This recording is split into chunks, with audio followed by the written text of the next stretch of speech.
Alhamdulillah nahmaduhu wa nasta'inuhu wa nastaghfiruhu wa nu'minu bihi wa natawakkalu alaihi wa na'udzu billahi min syururi anfusina wa min sayyiati a'malina. May yahdihillahu fala mudilla lahu wa may yudlilhu fala hadiyalah. Asyhadu an la ilaha illallah wahdahu la syarikalah wa asyhadu anna Muhammadan abduhu wa rasuluh. Faqad qala Allahu ta'ala fi kalamihil majid wal furqanil hamid. A'udzu billahi minasy syaithanir rajim. Bismillahirrahmanirrahim. Alif lam mim. Zalikal kitabu la raiba fihi hudal lil muttaqin. Ilal ayat. Inna Allaha wa malaikatahu yusalluna 'alan nabi ya ayyuhallazina amanu sallu 'alaihi wa sallimu taslima.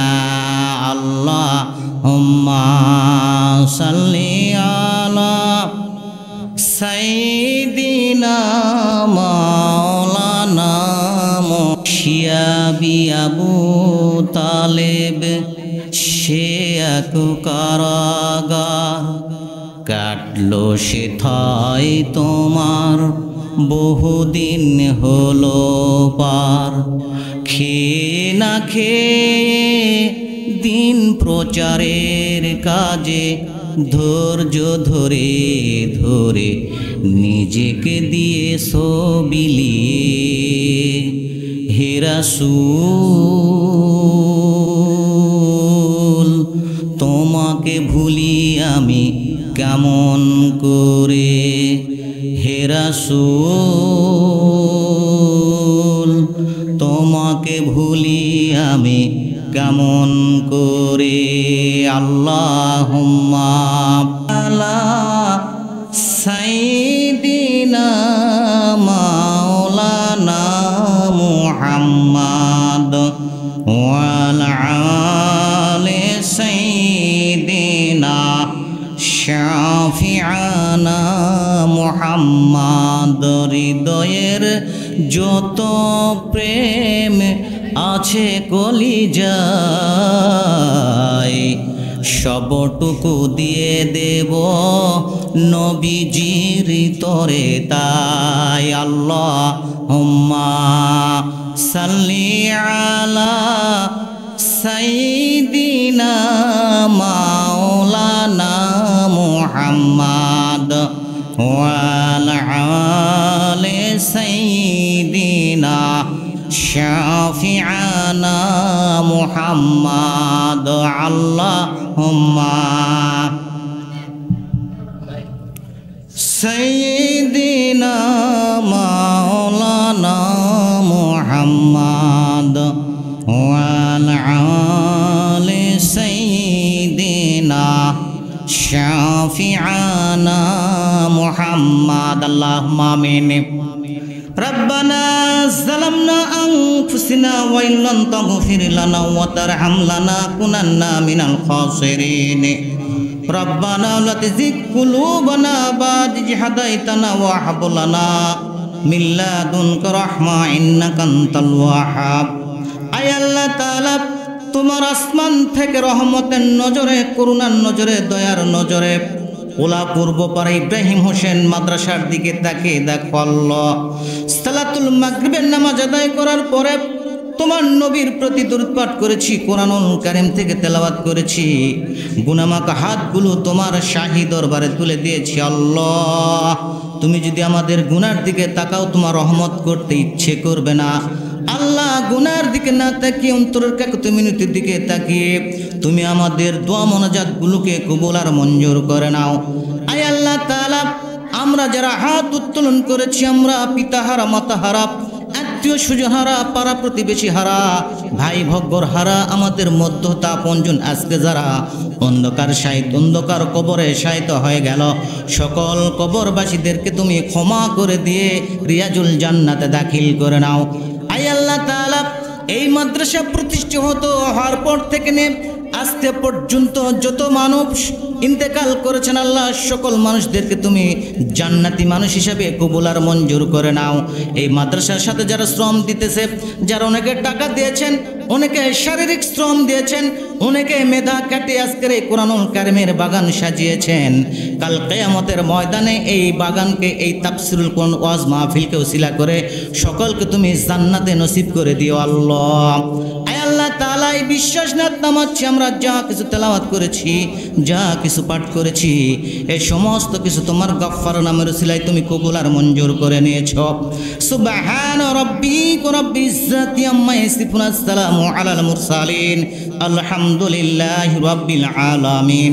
ওয়া যাল আখিরাতি কালিমাতি তাইয়্যিবা ইনদাল মাউত, লা ইলাহা ইল্লাল্লাহু মুহাম্মাদুর রাসূলুল্লাহ, লা ইলাহা ইল্লাল্লাহ, লা ইলাহা ইল্লাল্লাহ, লা ইলাহা ইল্লাল্লাহ, লা ইলাহা ইল্লাল্লাহ, লা ইলাহা ইল্লাল্লাহ, লা ইলাহা ইল্লাল্লাহু মুহাম্মাদুর রাসূলুল্লাহ। সকলে পড়ে নেই সাল্লাল্লাহু আলাইহি ওয়াসাল্লাম। পূর্ব কোলা ইব্রাহিম হোসেন তর্কবাগী হাফেজিয়া মাদ্রাসা কমিটি কর্তৃক আয়োজিত আজকের এই বিশাল তাফসীরুল কোরআন মাহফিলের সম্মানিত সভাপতি সাহেব, সম্মানিত প্রধান অতিথি, সম্মানিত বিশেষ অতিথি, আমন্ত্রিত দিদারুল উলামায়ে কেরাম, মঞ্চের সামনে বসা আমার উপস্থিতি হাজেরান ও বোনেরা, আমি আমার তরফ থেকে আপনাদের প্রতি জানাই আন্তরিক সালাম ও মুবারকবাদ। আসসালামু আলাইকুম ওয়া রাহমাতুল্লাহ।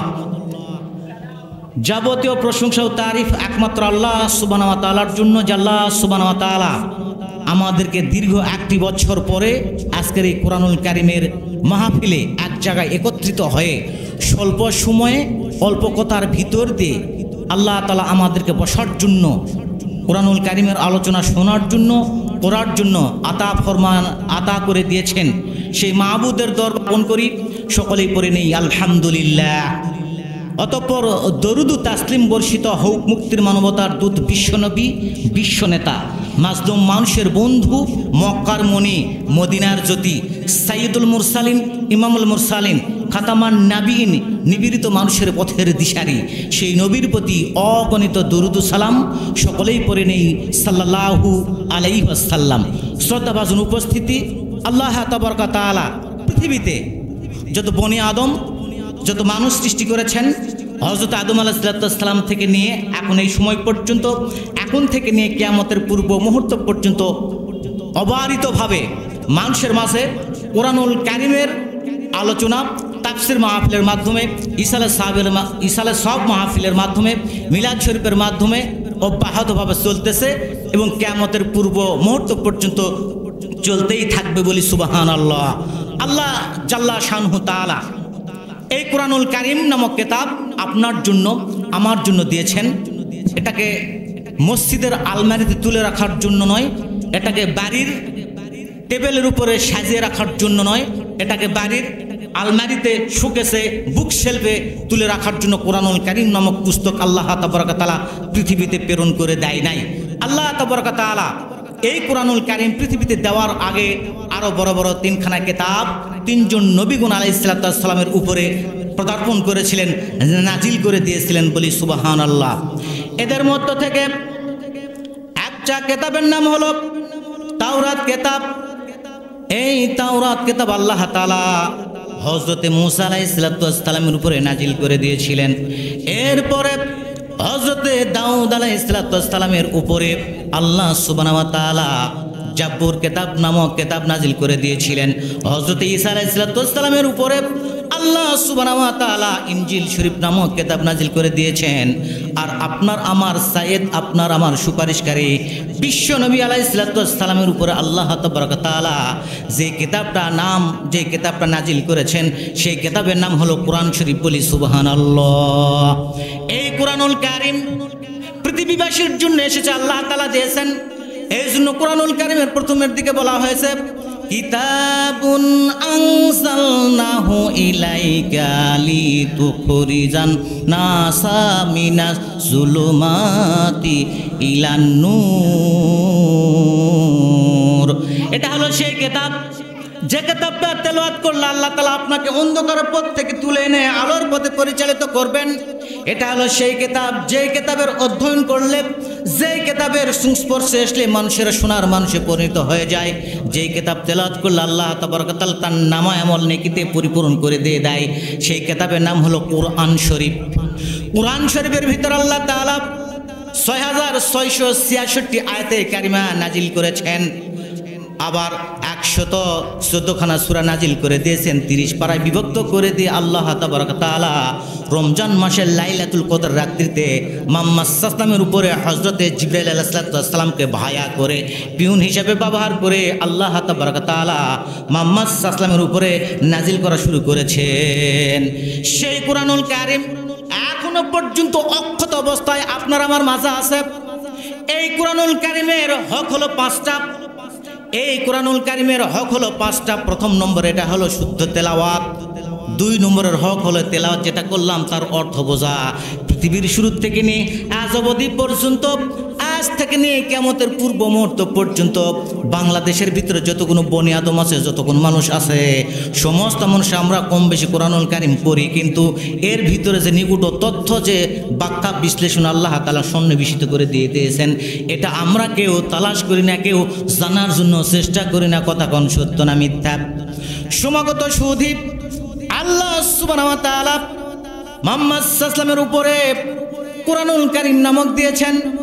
তাফসিরে তাফহিমুল কোরআন, তাফসিরে আমপারার ভিতরে এসেছে, আপনার উম্মুল কোরআন তাফসিরের কিতাবের ভিতরে এসেছে। পৃথিবীতে এমন কোনো ভাষা নাই যেই ভাষায় কোরআনুল কারীম অনুবাদ করা হয় নাই। তার মানে হলো এই পৃথিবীতে ডক্টর শহীদুল্লাহর মতে প্রায় 450 ভাষার উপরে ভাষা পরিচালক, মানে মানুষ 400 ভাষার উপরে 450 ভাষার উপরে মানুষ কথাবার্তা বলে। এই 450 ভাষায় কোরআনুল কারীম নামক কিতাব অনুবাদ করা হয়েছে, বলি আল্লাহু আকবার।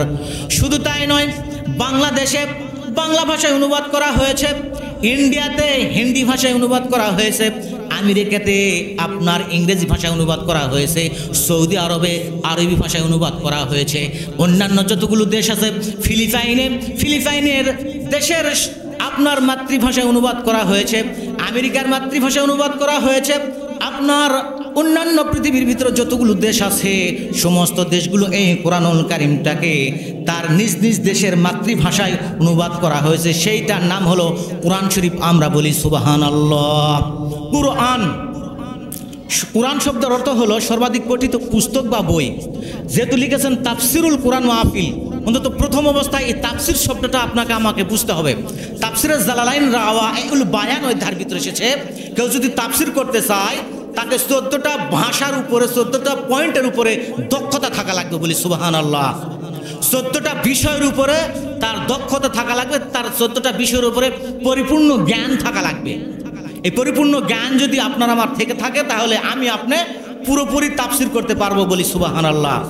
এরপরে হযরতে তাফসিরে জালালাইনের রচয়িতা ইমাম এই তাফসিরে জালালাইনের যিনি রচনা করেছেন রাওয়াইউল বায়ান অধ্যায়ের ভিতরে এসেছে, ভায়া করে কোরআনুল কারীম নামক কিতাব মুহাম্মদ সাল্লাল্লাহু উপরে নাজিল করা শুরু করে দিয়েছে।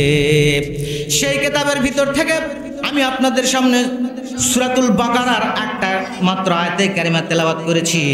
আল্লাহ সুবহানাহু ওয়া তাআলা এই আয়াতের মাধ্যমে আপনার আমার কাছে কি মেসেজ দিয়েছে সেটা আমরা জানার চেষ্টা করব।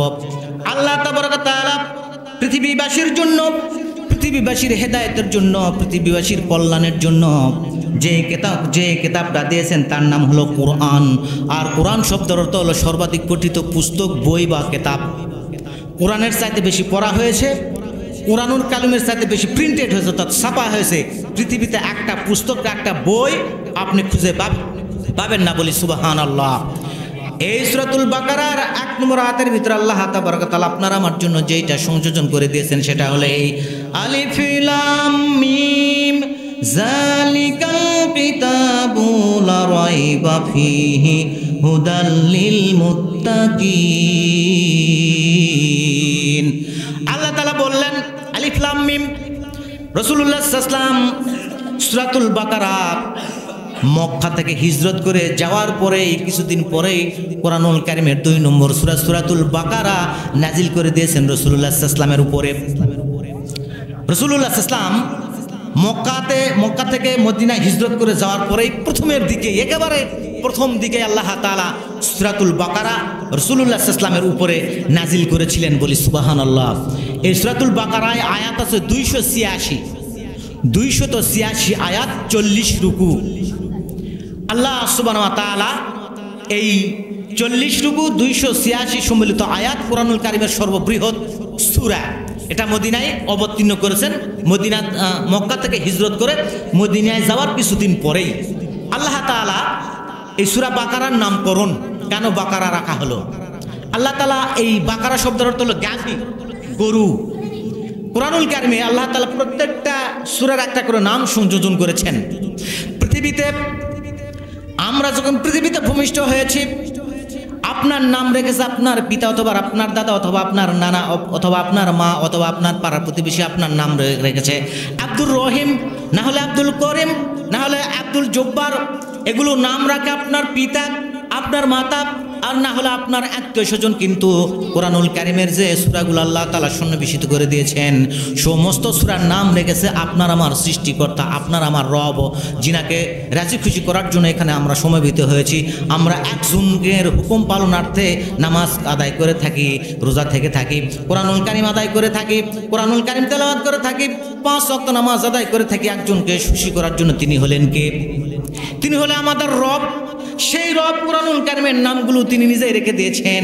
সেই দিক থেকে লক্ষ্য করলে বোঝা যায় এটা হলো সূরাতুল বাকারা। বাকারা শব্দের অর্থ হলো গাভী।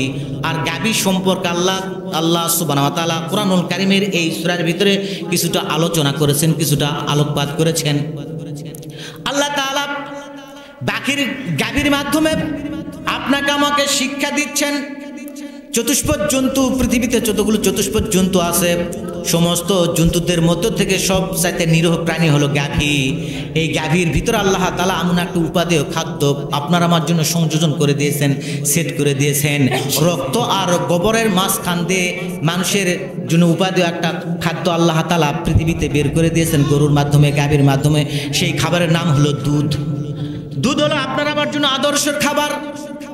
পৃথিবীতে যতগুলো খাবার আছে, আপনাকে যদি ক্ষুধা লাগে, আপনাকে ভাত খাওয়া লাগবে, আপনি যদি পিপাসিত হন আপনাকে পানি খেতে হবে। কিন্তু আল্লাহ তাআলা এমন একটা খাবার গরুর ভিতরে সন্নিবেশিত করে দিয়ে দিয়েছেন, আপনাকে যদি ক্ষুধা লাগে, ভাত যদি নাও খান, পিপাসা লেগেছে, পানিও যদি না খান, তাহলে আপনি যদি গরুর দুধ খেয়ে নেন, তাহলে হবে কি আপনার এই গরুর দুধ খাওয়ার সঙ্গে সঙ্গে আপনার ক্ষুধাও নিবৃত হবে, আবার আপনার পিপাসাও মিটে যাবে, বলি সুবহানাল্লাহ। শুধু তাই নয়, এই বাকারার ভিতরে আল্লাহ তাবারক ওয়া তাআলার একটা শিক্ষা দিয়েছেন, সেটা হলো এই বাকারার বিসমিল্লাহর বাদ থেকে নিয়ে সূরাতুল নাসের সিন পর্যন্ত যা কিছু প্রয়োজন, যা কিছু আল্লাহ তাআলা দরকার, সমস্ত কিছু আল্লাহ সুবহানাহু ওয়া তাআলা কোরআনুল কারীমের ভিতরে সংযোজন আর পরিবেশন করে দিয়ে দিয়েছেন আপনার আমার জন্য, বলি সুবহানাল্লাহ। দরুদ পড়ি আল্লাহুম্মা সাইয়্যিদিনা মাওলানা মুহাম্মদ ওয়া আলা আলি সাইয়্যিদিনা শাফি'ানা মুহাম্মদ আল্লাহুম্মা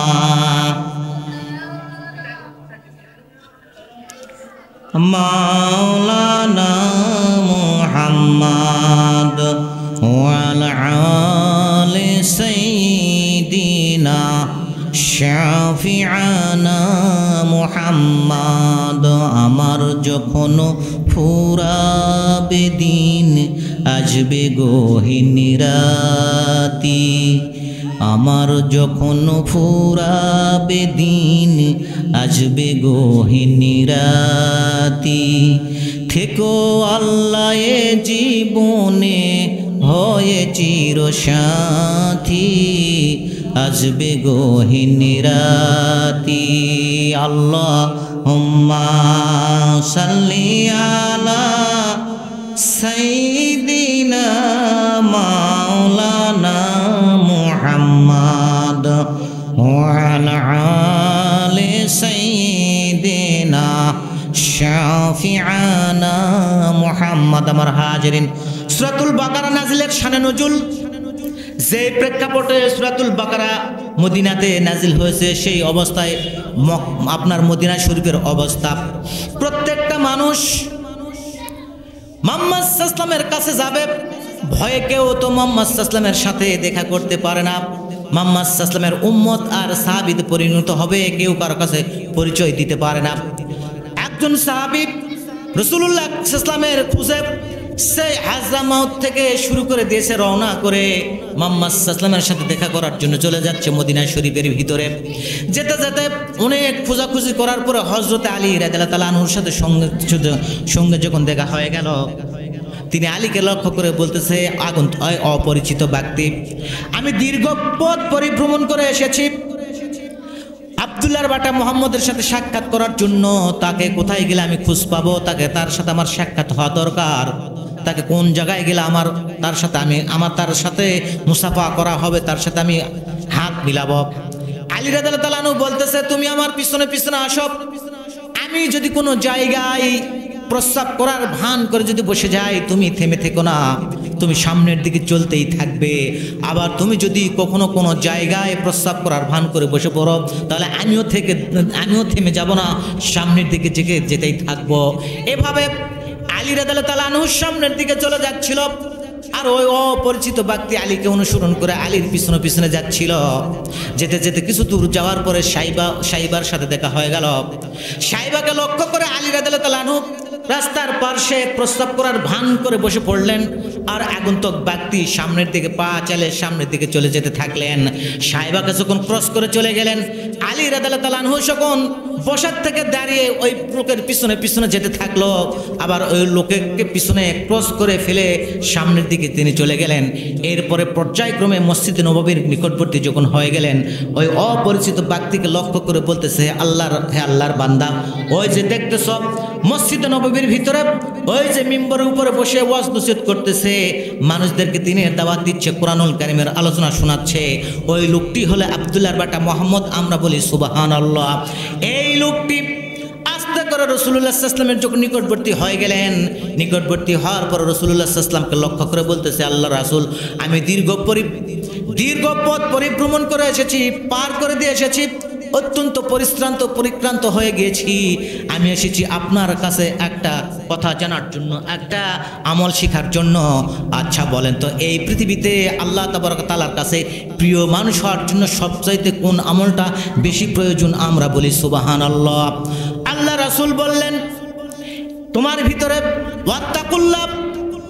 আল্লাহ তাআলা উপরের দিকে হাতের আঙ্গুল ইশারা করে বলে দিলেন, ওয়াত্তাকুল্লাহ আতিউনি, আল্লাহকে ভয় করো, আর আমি নবী আমার আনুগত্য করো। এইটাই হলো তোমার কাছে এই মুহূর্তে সবচাইতে আল্লাহ তাআলার কাছে সবচাইতে প্রিয় আমল। সেটা হলো আল্লাহ তাবারক তাআলাকে ভয় করে তার উপরে ইস্তেকামাত থেকে ঈমান আনয়ন করা। আমরা বলি সুবহানাল্লাহ। আল্লাহ রাসূলুল্লাহ সাল্লাল্লাহু আলাইহি ওয়াসাল্লাম বললেন, ওয়াত্তাকুল্লাহ, আল্লাহকে ভয় করো, আতিউনি, আমার আনুগত্য করো।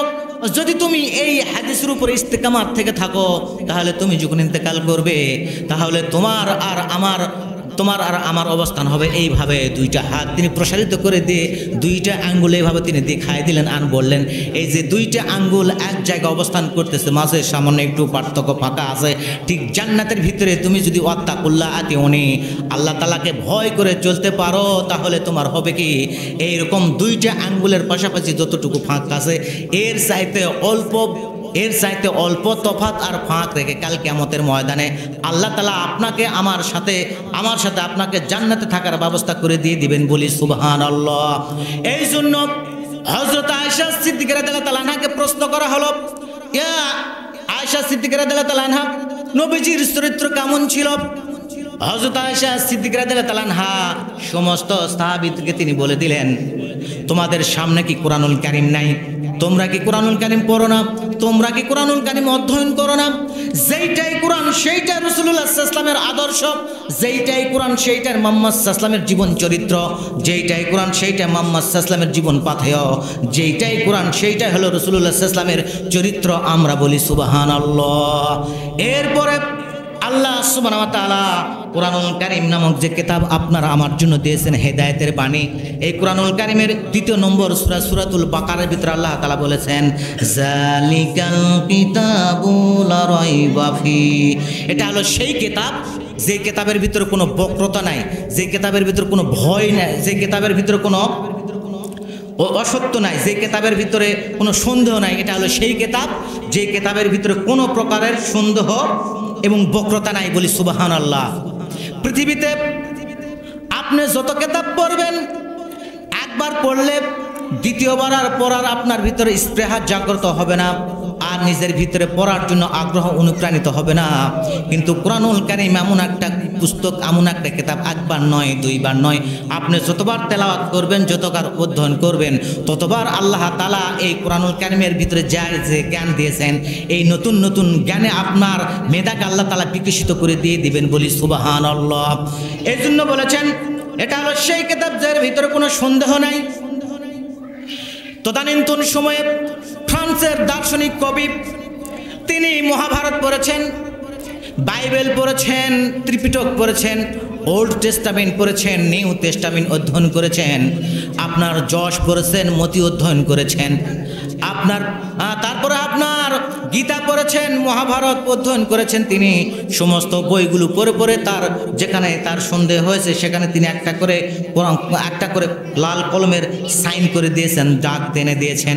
কিন্তু চিন্তা করে দেখলেন, আমি তো মুসলমানদের গ্রন্থ কোরআনুল কারীম অধ্যয়ন করতে পারি না, কোরআনুল কারীম পড়া জানি না, দেখি তো কোরআনুল কারীম পড়ে এর ভিতরে কিছু পাওয়া যায় কিনা।